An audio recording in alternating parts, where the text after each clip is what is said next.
Hey everybody, and welcome to episode 3 of May the Force Be With Who?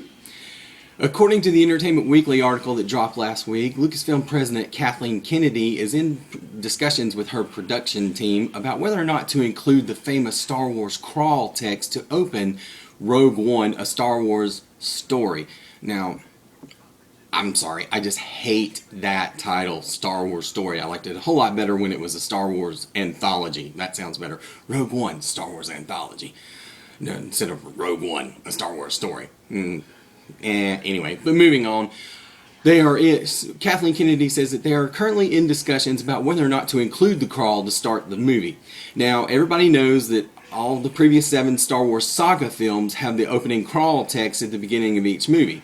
Now, if you're not getting what I'm saying with the crawl text, those are the big floating yellow paragraphs at the beginning of each Star Wars movie that kind of bring you up to speed as where we are in the story. Now, not everything Star Wars related always uses the crawl text. The Rebels cartoon doesn't use the crawl text. The Clone Wars cartoon didn't use the crawl text. The Clone Wars cartoon kind of used a sort of 1940s Flash, here we are, blah, blah, blah, Yoda and General Kenobi and blah, blah, blah, blah, blah, which, so if, they say they might be looking for something different to try to differentiate, had to get that out, need to buy a vowel, themselves from the saga films. So it still remains to be seen whether or not they will or will not use the crawl text to open Rogue One, but they are in discussions about whether or not to include it. So I don't know how I feel about that because, generally that says Star Wars, the big floating yellow paragraph saying this is where we are in the galaxy and this is what's going on.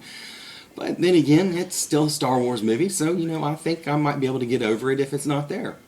But, they use it in the comic books. They use the crawl text in the Darth Vader comic. They use it in the Marvel Star Wars comic. I don't believe they've used it in the Han Solo comic yet. They have used it in the Obi-Wan and Anakin miniseries comic. And, so, yeah, the crawl text just is kind of part of Star Wars as much as the long time ago, far, far away. But I guess we'll just have to wait till December 16th to find out whether or not they include it. Alright, moving on to Who News, if you want to call this news. Actor-comedian Matt Lucas, who played Nardal in last Christmas's episode, The Weddings of River Song. Ooh, that was horrible. The Husbands of River Song, which aired last year on Christmas. He played the character Nardal, the little bald dude that kind of made the funny noises. Posted a video on the Doctor Who official YouTube channel that he is on set filming for Series 10. Now, a lot of Whovians are kind of like, why?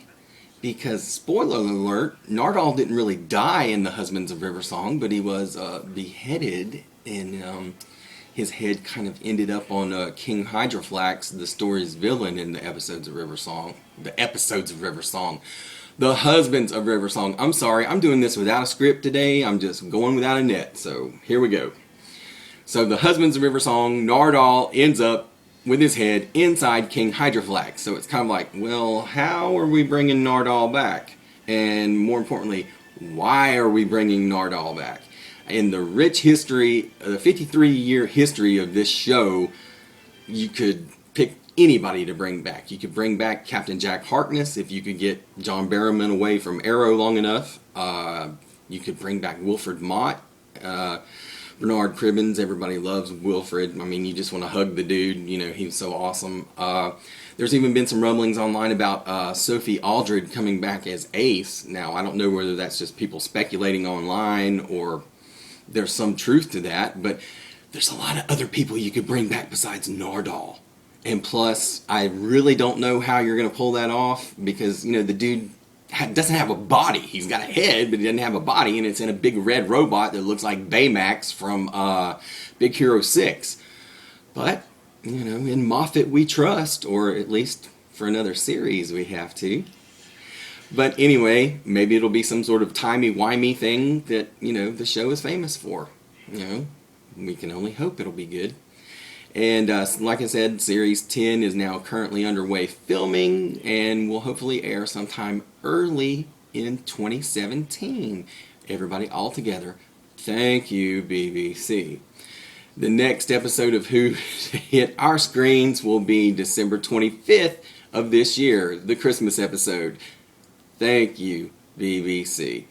Alright, that's all I got for today. It's Thursday. I gotta go to work here in a few minutes, so I want to say that I'm going to try to get a couple of videos up over the weekend. I've got the Aftermath review that I told you guys I was going to do, and I've got the Bloodline review, and then I've got some classic Who episodes I want to recommend for the the Who drought that we're having right now, since we have no new series until 2017. Everybody, thank you, BBC. So I'm trying to get those up over the weekend before the holiday. So in case I don't, everybody have a good holiday and keep on keeping on, and may the Force be with Who.